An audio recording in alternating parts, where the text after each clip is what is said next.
আসসালামু আলাইকুম।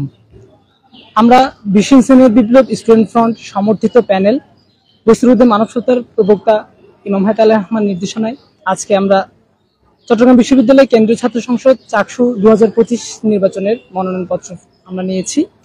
বিশ্ব ইনসানিয়ত বিপ্লব স্টুডেন্ট ফ্রন্ট সমর্থিত প্যানেলের ভিপি পদে মনোনয়ন গ্রহণ করেছেন শিক্ষা ও গবেষণা ইনস্টিটিউট 2021 সেশনের এবং বিশ্ব ইনসানিয়ত বিপ্লব স্টুডেন্ট ফ্রন্ট চট্টগ্রাম বিশ্ববিদ্যালয় শাখার সম্মানিত সাধারণ সম্পাদক জনাব কেফায়েতুল্লাহ ভাই এবং চাকসু নির্বাচন 2025-এ জিএস পদে মনোনয়নপত্র সংগ্রহ করেছেন জনাব কাজী মোহাম্মদ শাহরিয়ার উল্লাহ নাট্যকলা 22 সেশন এবং বিশ্ব ইনসানিয়ত বিপ্লব স্টুডেন্ট ফ্রন্ট চট্টগ্রাম বিশ্ববিদ্যালয় শাখার সম্মানিত সাংগঠনিক সম্পাদক। এরপরে যুগ্ম সাধারণ সম্পাদক অর্থাৎ এজিএস পদে মনোনয়নপত্র গ্রহণ করেছেন জনাব জোনায়েদ শিবলি, যিনি অ্যাকাউন্টিং 21 সেশনের শিক্ষার্থী এবং বিশ্ব ইনসানিয়ত বিপ্লব স্টুডেন্ট ফ্রন্ট চট্টগ্রাম বিশ্ববিদ্যালয় শাখায় দপ্তর সম্পাদক ও অর্থ সম্পাদক। এর পাশাপাশি আমাদের সমাজসেবা, পরিবেশ ও মানবাধিকার বিষয়ক সম্পাদকে পদ গ্রহণ করেছেন আমাদের বিশ্ব ইনসানিয়ত বিপ্লব স্টুডেন্ট ফ্রন্টের সাংস্কৃতিক বিষয়ক সম্পাদক জনাব সাবিয়া জান্নাত সৃজা, যিনি ইংরেজি 22 সেশনের শিক্ষার্থী এবং দপ্তর সম্পাদক পদে পদ গ্রহণ করেছেন জনাব করিমুল ইসলাম তাসিম, যিনি ফিন্যান্স 21 সেশনের শিক্ষার্থী। এখন এই পর্যায়ে আমি বিশ্ব ইনসানিয়ত বিপ্লব স্টুডেন্ট ফ্রন্ট চট্টগ্রাম বিশ্ববিদ্যালয় শাখার সম্মানিত সাধারণ সম্পাদক জনাব কেফায়েতুল্লাহ ভাইকে অনুরোধ করব আজকের চাকসু নির্বাচন 2025-এর মনোনয়নপত্র গ্রহণের পরবর্তী বিষয়ে সামান্য বক্তব্য রাখার জন্য। ধন্যবাদ।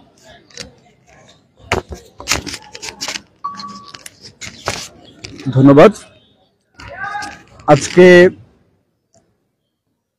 16 সেপ্টেম্বর আমরা বিশ্ব ইনসানিয়ত বিপ্লব স্টুডেন্ট ফ্রন্ট চট্টগ্রাম বিশ্ববিদ্যালয় শাখার পক্ষ থেকে চট্টগ্রাম বিশ্ববিদ্যালয় কেন্দ্রীয় ছাত্র সংসদ চাকসু নির্বাচনের জন্য কেন্দ্রীয় পরিষদে নির্বাচনের জন্য মনোনয়নপত্র সংগ্রহ করেছি।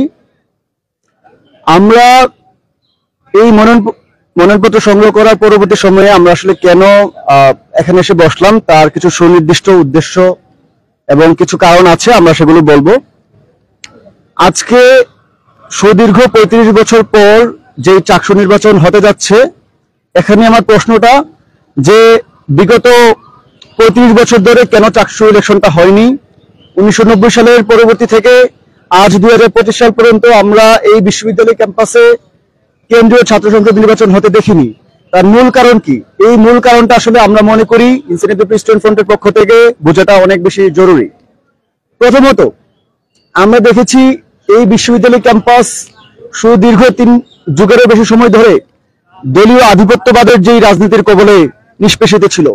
আজকে আমরা দেখতে পেয়েছি বর্তমান বাংলাদেশে তথাকথিত যেই রাজনৈতিক দলগুলো আছে, সেই রাজনৈতিক দলগুলো, ক্ষমতাসীন দলগুলো, তারা বিশ্ববিদ্যালয়ে সবসময় তাদের একটা প্রভাব প্রতিপত্তি বিস্তার করার একটা ইন্টেনশন তাদের মধ্যে থাকে। তো আমরা ইনসানিয়ত বিপ্লব স্টুডেন্ট ফ্রন্ট আমরা তাহলে এই চাকসু নির্বাচন মনোনয়নপত্র কেন সংগ্রহ করলাম, এই প্রশ্ন থেকে যাই। আমরা বিশ্বাস করি যে শিক্ষাঙ্গন শুধুমাত্র বিশ্ববিদ্যালয় নয়, বাংলাদেশের প্রতিটি শিক্ষা প্রতিষ্ঠানই আসলে সম্পূর্ণ রাজনীতি মুক্ত, রাজনীতির প্রভাব মুক্ত থাকাটা অনেক বেশি জরুরি। শিক্ষাঙ্গনে যদি রাজনৈতিক প্রভাব মুক্ত থাকে তাহলে শিক্ষাঙ্গন কলুষিত হয়ে যায়, শিক্ষার্থীদের ছাত্র জীবন কলুষিত হয়ে যায়, স্বাভাবিক শিক্ষা কার্যক্রম থাকে না। এই তারই প্রমাণ হলো বিগত 35 বছর ধরে কেন চাকসু নির্বাচন হচ্ছে না। আপনারা সবাই জানেন যে এই চাকসু নির্বাচনের মূল লক্ষ্য উদ্দেশ্যটা কি। চাকসু ইলেকশনের মূল লক্ষ্য উদ্দেশ্যটা হলো শিক্ষার্থীদের এই ক্যাম্পাসে যত অধিকার, নিরাপত্তা, তাদের চাওয়া পাওয়া, তাদের সুযোগ সুবিধা সবকিছু নিশ্চিত করার লক্ষ্যে বিশ্ববিদ্যালয় প্রশাসন শিক্ষার্থীদের প্রতিনিধি হিসেবে তাদেরকে জবাবদিহিতার আওতায় আনা। কিন্তু খুবই দুঃখজনক ভাবে এটা সত্য, আমরা দেখতে পেয়েছি যে বিভিন্ন স্বার্থান্বেষী মহল তারা এই ক্যাম্পাসে আধিপত্যবাদ বিস্তার করার জন্য চাকসু নির্বাচন যেমন বন্ধ করে রেখেছিল, পাশাপাশি এই বিশ্ববিদ্যালয়ে একটি স্বায়ত্তশাসিত বিশ্ববিদ্যালয়ে সারা বছর ব্যাপী যে কয়েকশো কোটি টাকার বাজেট, সেই বাজেটের কোথায় কি খরচ হচ্ছে তার প্রপার হিসাব আমাদের কাছে নাই, জবাবদিহিতা আমাদের কাছে নাই। ফলশ্রুতিতে আমরা আছেন প্রত্যেকটা শিক্ষার্থীর জন্য ভোট দিতে পারে সেই ভোটের পরিবেশ নিশ্চিত করার লক্ষ্যে আমাদের কিছু পদক্ষেপ, আমাদের কিছু পরামর্শ আমরা বিশ্ববিদ্যালয় নির্বাচন কমিশনকে ইতিমধ্যে জানিয়েছি। এগুলো আমরা পরবর্তী ধাপে ধাপে আমরা জানাবো এবং আমরা মনে করি এই নির্বাচন যেন পুরোপুরি যেন সুষ্ঠু স্বাভাবিক হয়, তার জন্য যত পদক্ষেপ নেওয়া দরকার সেটা বিশ্ববিদ্যালয় প্রশাসন নেবেন, এবং আমরা ইনসানিয়ত বিপ্লবী স্টুডেন্ট ফ্রন্টের পক্ষ থেকে আমরা সর্বোচ্চ সহযোগিতা করব। এই ছিল আমার বক্তব্য। সবাইকে অসংখ্য ধন্যবাদ।